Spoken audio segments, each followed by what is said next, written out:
नमस्कार मंडळी. तर आज अचानक कुहूची तब्येत खराब झाली होती. ते कसं पुढे सांगतेस. त्याच्या अगोदर मी सकाळी रात्रीच्या शिळ्या चपातीचा हा नाश्ता बनवला होता. याला काय नाव आहे मला नाही माहिती, पण खायला खूप भारी लागत होतं. आज काय स्वयंपाक बनवायचा नव्हता म्हणून नाश्त्यावरच भागवलं. त्यानंतर दुपारी मला एक पार्सल रिसीव्ह झालं. म्हटलं चला याची पण अनबॉक्सिंग करून घेऊयात. तर याच्यामध्ये ना मी बायोटिकची नाईट क्रीम बोलवली होती. याचा रिव्ह्यू मी यूज केल्याच्या नंतर तुमच्यासोबत शेअर करते. मिशोवरून हे 2 मंगळसूत्र पण ऑर्डर केले होते. याची अनबॉक्सिंग मी आधीच केली होती. आणि आज दिवसभरापासून माझा बाळ झोपलेलाच होता, कारण तिला ना खूप भयानक सर्दी झाली होती. काल यात्रेत गेलो होतो ना, म्हणून असं झालं होतं. आणि आपलं बाळ जर बिमार असलं नाही का, आईला तिच्यावर खूप जास्त लाड येतो.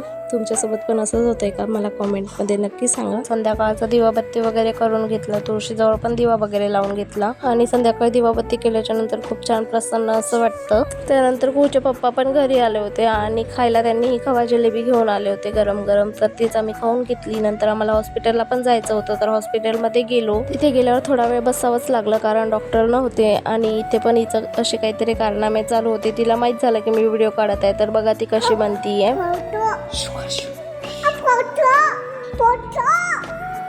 आणि आम्हाला ना हॉस्पिटलमध्येच उशीर झाला होता, म्हणून बाहेरच अटरम चटरम पटरम खाऊन घेतलं आणि घरी आलो. चला मग भेटूया नेक्स्ट व्हिडिओमध्ये. तोपर्यंत बाय.